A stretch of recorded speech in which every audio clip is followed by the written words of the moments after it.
کہ جس شخص نے ایک فرض روزہ چھوڑ دیا پھر قیامت تک اس کی قضا میں نفل روزے رکھتا رہا تو ایک روزے کا یہ سارے روزے بدلہ نہیں ہو سکتے۔ ایک نماز چھوڑ دی اور پھر اس کی قضا میں قیامت تک نفل پڑھتا رہا تو فرض نماز کی ایک رکعت کے ایک سجدے کے برابر بھی نہیں ہے۔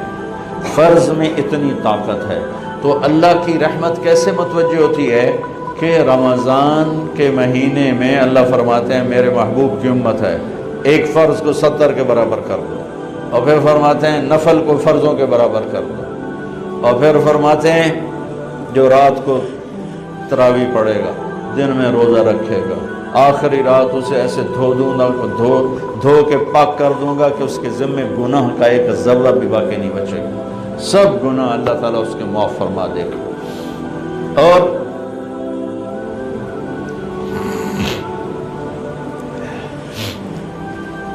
میرے نبی نے فرمایا من صام رمضان ایمانا و احتسابا، دوسری بھی من قام رمضان ایمانا و احتسابا، جس نے روزہ رکھا اللہ کی رضا کے لیے، جس نے تراویح پڑھی اللہ کی رضا کے لیے، اس کے پچھلی زندگی کے سارے گناہ اللہ معاف فرما دیتا ہے۔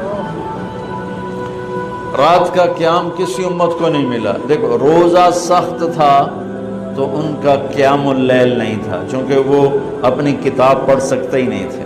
رمضان میں اللہ نے آسمانی کتابیں اتاری، یکم رمضان کو ابراہیم علیہ السلام پر، 2 رمضان کو تورات موسیٰ علیہ السلام پر، 8 یا 6 رمضان کو عیسیٰ علیہ السلام ان پر، موسیٰ علیہ السلام پر، ان پر داؤد علیہ السلام پر زبور کو اتارا، اور 12 یا 18 رمضان کو عیسیٰ علیہ السلام پر انجیل کو اتارا، اور 21 رمضان کو اللہ تعالیٰ نے پیر کی رات لیلۃ القدر میں غار حرا کے اندر اللہ تعالیٰ نے اپنے محبوب پر کتاب کو اتارا۔ وہ کتابیں فل آ گئیں، لکھی لکھائیں، قرآن فل نہیں آیا، قرآن صرف ایک سورت کے 19 الفاظ آئے بس، اور پھر 23 برس میں قرآن اترا۔ کتنے انبیاء ایسے گزرے ہیں جن کے پاس جبریل زندگی میں ایک دفعہ آیا، زندگی میں جبریل ایک دفعہ، اور ایک سے لے کر آگے کوئی تعداد مقرر نہیں ہے، 100 دفعہ 200 دفعہ، لیکن آپ حیران ہوں گے ہمارے نبی پر جبریل 23 برس میں 24,000 دفعہ آئے، 24,000 دفعہ، جو ایک عجب العجائب ہے، عجب العجائب ہے۔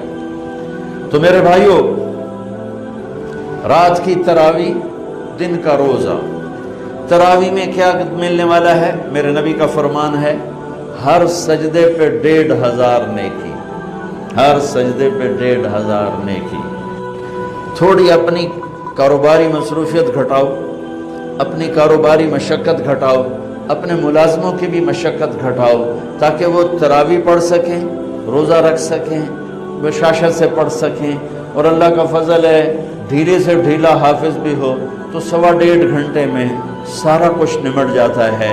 اتنی سی ہمت کرو میرے بھائیوں کہ افطاری میں تھوڑا کھاؤ۔ اگر تم پہلوانوں کی طرح شروع ہو گیا نا، پھر تو تم سے عشاء بھی نہیں پڑھی جائے گی، تراویح تم نے کیا پڑھنا۔ روزہ جسم کی فالتو چیزوں کو جلاتا ہے، روزہ ایک قوت پیدا کرتا ہے ایمانی شیطان کے خلاف۔ وہ کیسے پیدا کرتا ہے شیطان کے خلاف؟ اللہ تعالیٰ حلال کو بھی حرام کر دیتا ہے۔ جب بیوی کو بھی شہوت سے دیکھنا حرام ہو گیا اور یہ اس پہ قابو پا گیا تو اوروں کی عزت کو یہ حرام نظر سے کیوں دیکھے گا؟ جب یہ حلال کھانا چھوڑ گیا تو یہ جھوٹ کیوں بولے گا، یہ گالی کیوں دے گا، یہ غیبت کیوں کرے گا؟ جب یہ کان میں دوائی ڈالنا چھوڑ گیا کہ روزہ ٹوٹ جاتا ہے تو یہ اوروں کی غیبت کیوں سنے گا، اوروں کی برائی کیوں سنے گا؟ جب یہ آنکھ میں دوائی نہیں ڈالتا ہے کہ وہ حلق میں جاتی، وہاں سے وہ پیٹ میں چلی جاتی ہے، روزہ ٹوٹ جاتا ہے، تو یہ ان آنکھوں سے غلط کیوں دیکھے گا؟ یہ غلط کیوں کسی کی عزت کے اوپر اپنی بددیانت نظر کو ڈالے گا؟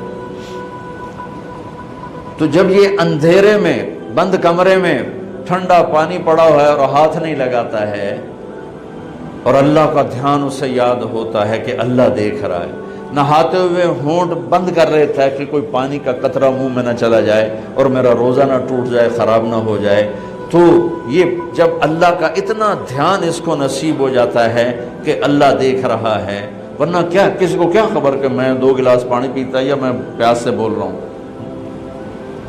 تو جب وہ اللہ کو اتنا اپنے دھیان میں لے آتا ہے کہ اللہ دیکھ رہا ہے، میں پانی نہیں پیوں گا، اللہ دیکھ رہا ہے، میں بیوی کو ہاتھ نہیں لگاؤں گا، اللہ دیکھ رہا ہے، میں کسی کی عزت پر بری نظر نہیں ڈالوں گا، اللہ دیکھ رہا ہے، میں کسی کی برائی نہیں سنوں گا، اللہ دیکھ رہا ہے، میں کسی کی برائی نہیں کروں گا، تو پھر جب یہ بازار میں جائے گا تو جھوٹ تو نہیں بولے گا، جب یہ تولے گا تو غلط تو نہیں تولے گا۔ ہاں یہ الگ بات ہے، بہت سے مجھے ملے کہ جب رمضان میں جھوٹ چھوڑ دیتے ہیں، اس کے بعد پھر شروع ہو جائے گی، رمضان میں رشوت نہیں لیتا ہوں، اس کے بعد پھر شروع ہو جاتا ہے۔ تو چلو شکر ہے 1 مہینہ تو مسلمان رہتے ہیں۔ اچھا اس کی وجہ کیا ہے کہ رشوت خور کہتا ہے جب رمضان میں نہیں، یہ نہیں، رمضان میں جھوٹ نہیں بولنا، رمضان میں صحیح تولنا ہے، رمضان میں غلط نہیں تولنا، کیوں؟ شیطان قید ہو جاتا ہے۔ رمضان میں نمازی کیوں بڑھ جاتے ہیں؟ شیطان قید ہو جاتا ہے۔ کسی امت کو یہ نہیں ملا کہ رمضان میں شیطان قید کیے جائیں، اس امت کو ملا رمضان میں شیطان قید ہو جاتے ہیں۔ کسی امت کو یہ نہیں ملا کہ رمضان میں جہنم کے دروازے بند ہو جائیں، اس امت کو ملا ہے رمضان میں جہنم کے دروازے بند ہو جاتے ہیں، جنت کے دروازے کھل جاتے ہیں۔ کسی امت کو یہ نہیں ملا کہ ان کے لیے ہر مخلوق دعا کرے، رمضان کے مہینے میں اس امت کو یہ ملا ہے کہ ان کے روزہ رکھنے والوں کے لیے چونٹیاں بھی دعا کرتی، پرندے بھی دعا کرتے ہیں، مچھلیاں بھی دعا کرتی ہیں، ہوائیں دعا کرتی ہیں، ہر شے دعا کرتی ہے روزہ رکھنے والے کی، اس امت کو ملا۔ کسی امت کو یہ نہیں ملا کہ آخری رات ان کی سب کی بخشش ہو جائے، اس امت کو ملا ہے کہ رمضان کی آخری رات سب کی بخشش ہو جاتی۔ کسی امت کو یہ نہیں ملا کہ جنت کی حوریں انہیں روزوں میں یاد کریں، اس امت کو ملا ہے کہ اللہ تعالیٰ جنت کو کہتا ہے کہ تو تیار ہو جا، میک اپ کر لے، میرے بندے آ رہے ہیں، دلہن بن جا، سج دھج کے مجھے دکھا دے تاکہ میں اپنے بندوں کو پیش کروں تحفے کے طور پر۔ یہ ہے تمہاری بھوک کا بدلہ، یہ ہے تمہاری پیاس کا بدلہ۔ بھوک پیاس، یہ ایک لغت کی بات یاد آ گئی۔ جس گھوڑے کو جنگ کے لیے تیار کیا جاتا تھا، جیسے آج بھی جن گھوڑوں کو ریس کے لیے تیار کرتے ہیں، انہیں تھوڑا کھلاتے ہیں، انہیں زیادہ بھگاتے ہیں۔ اور ہمارے بھی بچپن میں جب گھوڑوں کا دور تھا، ہمارے والد صاحب کے پاس ماشاءاللہ گھوڑے ہوتے تھے بڑے خوبصورت، تو ان گھوڑوں کو جب وہ تیار کرتے تھے سواری کے لیے تو پہلے ویسے ہی بھگا رہے ہوتے تھے۔ 2-4 جو ماہر لوگ تھے آج بھی میری نظروں میں آ گئے ہیں، اب تو سب قبروں میں چلے گئے، تو وہ گھوڑے کو بھگا رہے ہیں۔ میں کہتا ہے ایویں انہوں بجائی جاندے نے کی چھوٹے چھوٹے بالکل، اور پھر اس کے پیچھے نا ایک لکڑی وزن دار ڈال کے پھر اس کو خود اس لکڑی پہ بیٹھ کر پھر اس کو بھگا رہے ہیں۔ یہ کیا ہے رہے ہیں؟ اس کو سواری کے لیے تیار کر رہے ہیں۔ اگر پہلے دن ہی کاٹھی رکھ دو تو چاکے وہ مارے گا۔ تو جس گھوڑے کو جنگ کے لیے تیار کر دیا گیا ہو، یا آج کے دور میں سمجھ لو جس گھوڑے کو ریس کے لیے تیار کر دیا گیا ہو کہ یہ ریس کے لیے تیار ہے، اس کو کہتے ہیں خیل صائم، فرس صائم، روزے دار گھوڑا۔ روزے دار گھوڑے کا کیا مطلب ہے کہ یہ گھوڑا بھوک برداشت کر سکتا ہے، پیاس برداشت کر سکتا ہے، لمبی ریس کی تھکن برداشت کر سکتا ہے، دشمن سے بھڑ جائے تو تلواروں کی کاٹ برداشت کر سکتا ہے۔ اس کو خون بہتا بھی دکھایا جاتا تھا، گھوڑے کو خون بہتا دکھایا جاتا تھا، زخم لگا کے اوروں کو، جانوروں کو زخم لگا کے دکھایا جاتا تھا کہ اس کی آنکھ زخم دیکھے، خون دیکھے۔ ایک عرب شاعر کا شعر یاد آ گیا، یدعون عنتر والرماح كأنها اشتان بیر فی لبان الادهم ما زلت ارمیہم بغرۃ وجهه ولبانه حتى تسربل بالدم، کہ میں نے آج وہ کر کے دکھایا کہ دشمن کے خون سے میں نے بھی کپڑے پہنے اور دشمن کے خون سے میرے گھوڑے نے بھی کپڑے پہن لیے، یعنی دونوں ہم سرخ سرخ ہو گئے، خون آلود ہو گئے کہ میرا گھوڑا بھی سارے کا سارا پوری شلوار قمیض ہی اس نے خون کی پہن لی تھی، اس کو کہتے تھے خیل فرس صائم۔ تو یہ روزہ ہمیں جنگ کے لیے تیار کرتا ہے۔ کون سی جنگ؟ شیطان کے خلاف۔ اور دوسرا کہتے تھے سامت الریح، عرب میں ہواؤں کے جھکڑ بہت چلتے تھے، طوفان بہت آتے تھے، تو وہ اس میں بہت پریشان ہوتی ہے۔ ہمارے ہاں مئی میں بہت زیادہ آندھیاں چلتی تھی، جب درخت بہت ہوا تو درخت کاٹ کے رکھ دیے، درخت بہت ہوا، آندھیاں بہت چلتی تھی، اب تو بہت کم ہو گئی برائے، پھر بھی مئی میں کچھ نہ کچھ چلتی ہیں۔ تو جب وہ چلتی ہے تو ایک مصیبت بن جاتی ہے، تو جب وہ کھڑی ہوتی ہے تو سکھ کا سانس آتا ہے۔ تو جب وہ ہوا کے جھکڑ بند ہوتے تھے تو عرب کہتے تھے سامت الریح، شکر ہے ہوا نے روزہ رکھ لیا، یعنی ہوا تھم گئی، ہوا تھم گئی۔ اب اس کو یہاں فٹ کیسے کیا ہے علماء نے کہ انسان کے اندر نافرمانی کے جھکڑ چلتے ہیں، جھوٹ کے، ظلم کے، بدکاری کے، فحاشی کے، نشے کے، سستی کے، رشوت کے، بار بار نام لینے سے بھی طبیعت خراب ہوتی ہے، نافرمانی کے طوفان اٹھتے ہیں، طوفان اٹھتے ہیں۔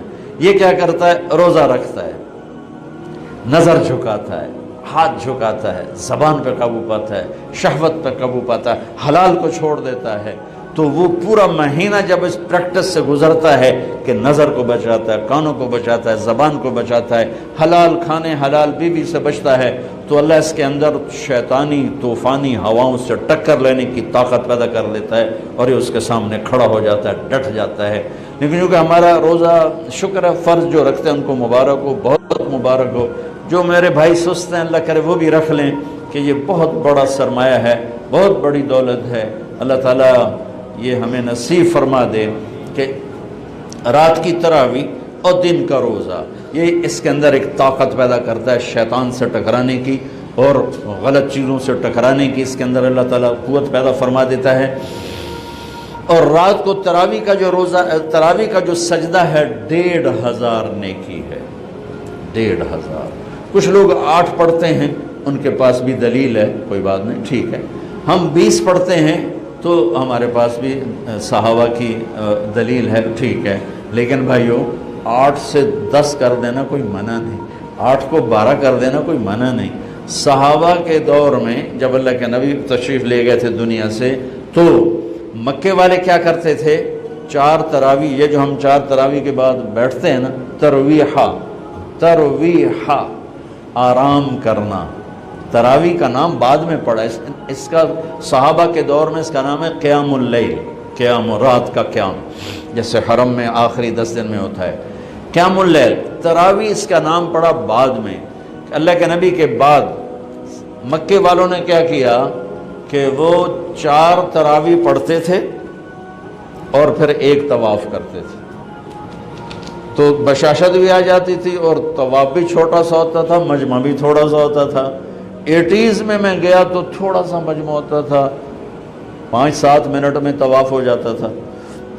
تو طواف کرتے پھر 4 تراویح پڑھتے، پھر طواف کرتے پھر 4 تراویح پڑھتے، تو اس طرح کرتے کرتے کرتے کرتے ان کی سحری کا وقت ہو جاتا، جا کے سحری کھاتے، فجر پڑھتے، اشراق پڑھ کے پھر آرام کرتے۔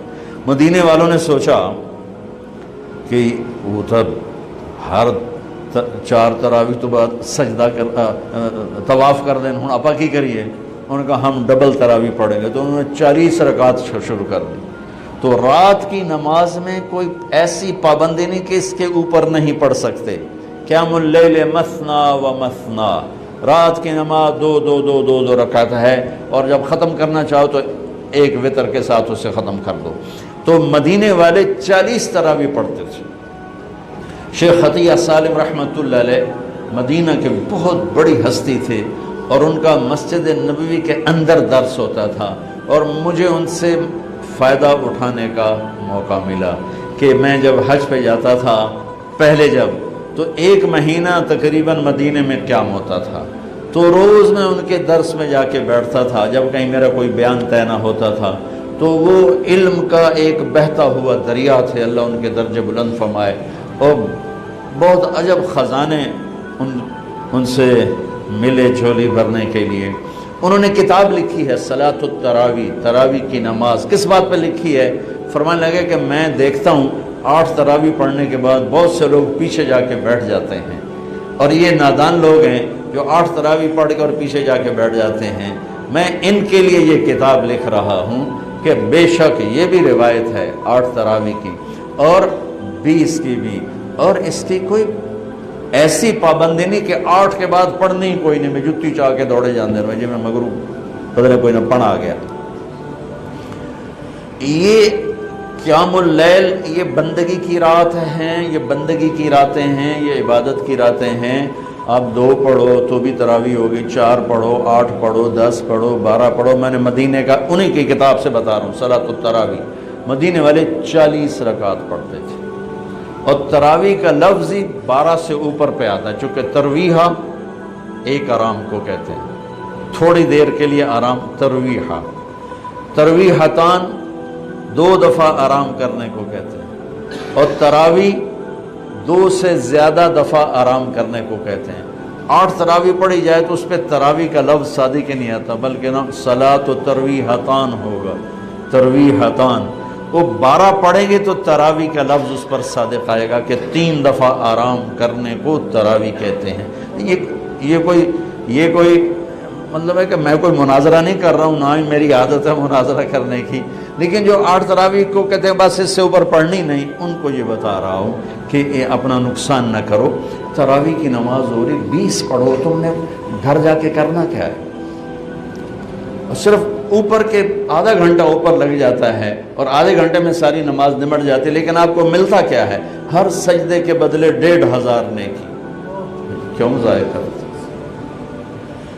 یہاں چھوڑو، سب سے بڑی مسجد تو وہ اس نے بنائی ہے ملک ریاض صاحب، اللہ اس کو جزائے خیر دے، بڑا سخی آدمی ہے، اور سخی کی تعریف نہ کرنا بھی بہت بڑا بخل ہے، بہت سخی آدمی ہے۔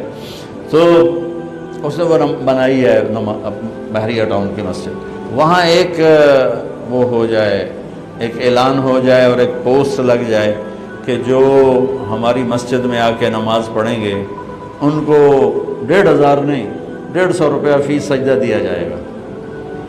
تسی اگلے دن تماشا ویکھے جے کی ہوندا ہے، جو سارا بحریہ ٹاؤن بلاک نہ ہو جاوے تو مینوں نہ پلوے۔ وہ جنہ کدی دادیاں نو پوچھیا نہیں، دادیاں نو موڈیاں تے چاہتے لے آون گیا، دادا میرے نال آیا، وہ آکے دو آگیا دادی نو میں آندا ہے، نانے نو میں چاہیا، نانی نو ایس چاہیا، تو لڑائی ڈنڈے شروع ہو جاؤں۔ میری قوم روپے کو جانتی ہے، نیکی کو نہیں جانتی۔ انہیں یہ پتہ ہے کہ پیسہ کیا چیز ہے، اس کے لیے جھوٹ بھی بولیں گے، اس کے لیے ہر غیرت کی حدوں کو توڑ دیں، نیکی نہیں جانتی۔ تو میرا نبی فرما رہا ہے تراویح کے ہر سجدے پہ 1500 نیکی لکھی جائے گی، اور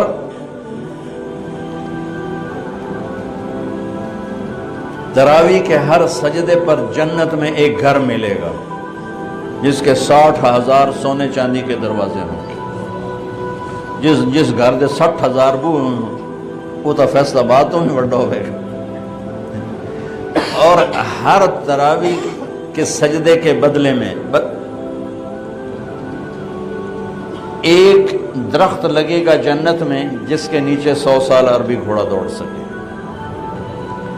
بھائیو کیوں نقصان کرتے؟ 8 پڑھو کوئی مسئلہ نہیں، 10 پڑھو کوئی، 12 پڑھو، 20 کی 40 پڑھو کوئی مسئلہ نہیں، کیونکہ اس میں شریعت نے کوئی رکاوٹ نہیں بنائی۔ یہ رات کی نماز ہے، میں نے آپ کو مدینے والوں کا عمل بتایا، مکے والوں کا عمل بتایا کہ وہ طواف کرتے تھے، تراویح کے بعد طواف، اس سے یہ ترویحہ چلا ہے۔ اس کی یہ لفظ تراویح کا لفظ ہی بعد میں آیا ہے، ورنہ اصل نام قیام اللیل ہے۔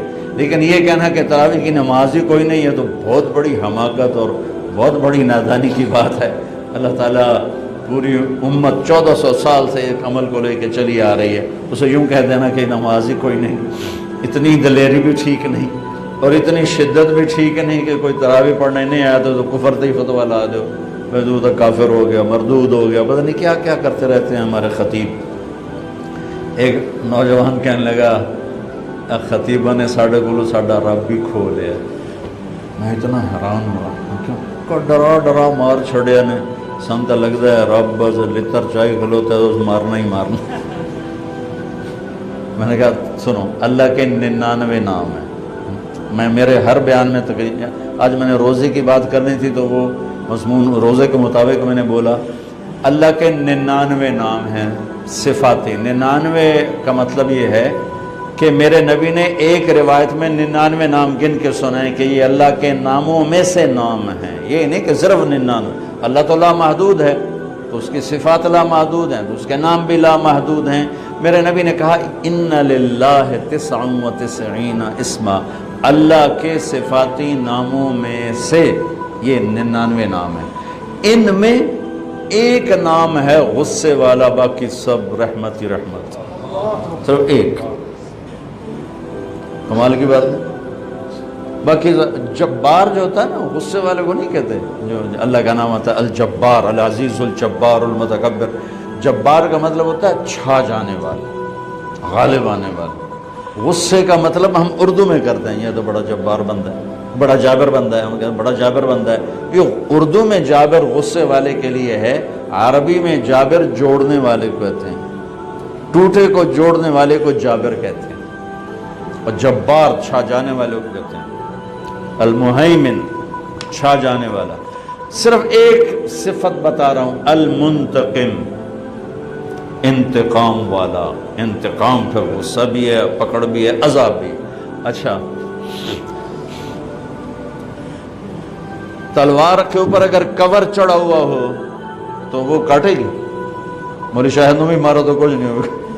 میں نے کہتا نیرا پل پلا جیا بیٹا، گول مٹول جا. چھری کے اوپر کور چڑھا ہوا ہو تو چڑیا بھی نہیں مرے گی. چڑیا کو بھی زخم نہیں آئے گا، وہ بھی پھڑ پھڑا کے اڑ جائے گی. ٹھیک ہوگی بات. میں رحمت للعالمین پہ قربان جاؤں، انہوں نے اللہ کے ناموں کی فہرست جیسے ہمیں بتائی، ہم ویسے اس کو بیان کرتے ہیں. میں نے یاد کیا ہوا، میں سناتا رہتا ہوں. وہ المنتقم کو کہاں لائے؟ یہ رحمت للعالمین کو سلام ہے. شروع میں لے آتے هو اللہ الذی لا الہ الا ہو المنتقم. کہاں سے شروع کیا؟ سنو ذرا، الرحمن سے شروع کیا. اللہ الذی لا الہ الا ہو الرحمن الرحیم، یہاں سے شروع کیا. اور الرشید الصبور پہ آ کے ختم کیا. صبور جو اپنے بندوں کی برائیاں دیکھنے کے بعد بھی ان سے پیار کرتا ہے. جیسے والدین بچے کی کمیاں دیکھ کر بھی پیار سے مجبور ہوتے ہیں. اچھا، اب المنتقم اللہ لایا کہاں ہے؟ یہ میرے ہاتھ کو دیکھنا، یہ دو انگلیاں، یہ درمیان. اگر میں یوں کر دوں تو یہ درمیان والی انگلی بند ہو گئی نا، دونوں طرف سے بند ہو گئی. میرے نبی پہ قربان جاؤں، اللہ کے نبی المنتقم کو بیان کرنا چاہتے ہیں. اللہ نے جو کہا میں ہوں، اور ہے بھی صحیح. بھائی بعض لوگ ڈر کے سیدھے ہوتے، بعض محبت میں سیدھے ہوتے. تو یہاں ہے البر، یہ ہے التواب، یہ ہے العفو، یہ ہے الرؤوف. البر التواب، العفو الرؤوف. البر نیکی قبول کرنے والا، التواب اپنے بندوں پر سایہ کرنے والا، اپنے بندوں کو خود اپنی طرف کھینچنے والا اور توبہ قبول کرنے والا. العفو معاف کرنے والا. الرؤوف بہت ہی مہربان. اور بیچ میں المنتقم. المنتقم. تو میں نے کہا نا، تلوار پہ کور ہو تو اثر نہیں کرے گی. ایک مثال دے رہا ہوں، اللہ وللہ المثل الاعلی، اللہ تو ہر تشبیہ سے پاک ہے. چھری پہ کور ہو اثر نہیں کرے گی. میرے نبی نے المنتقم کو چھپا دیا، البر التواب العفو الرؤوف، بیچ میں منتقم، کہ وہ خود ہی اپنی غیظ و غضب کا جب اظہار کرنا چاہتا ہے تو ادھر العفو، ادھر الرؤوف، ادھر البر، ادھر التواب. چلو دفعہ چلو جا. ایک بدو آیا، یا رسول اللہ قیامت کے دن حساب کون لے گا؟ آپ نے کہا اللہ کا. موجہ ہو گئی. ہم نے کہا کیڑی گل دیا موجاں کہ سخی بادشاہ نپ کے بھی چھڑ دینا ہوں ان الکریم اذا قدر عفا ان الکریم اذا قدر عفا سخی بادشاہ نپ کے بھی چھڑ دینا ہے تو ایڈا وڈا بادشاہ ہے۔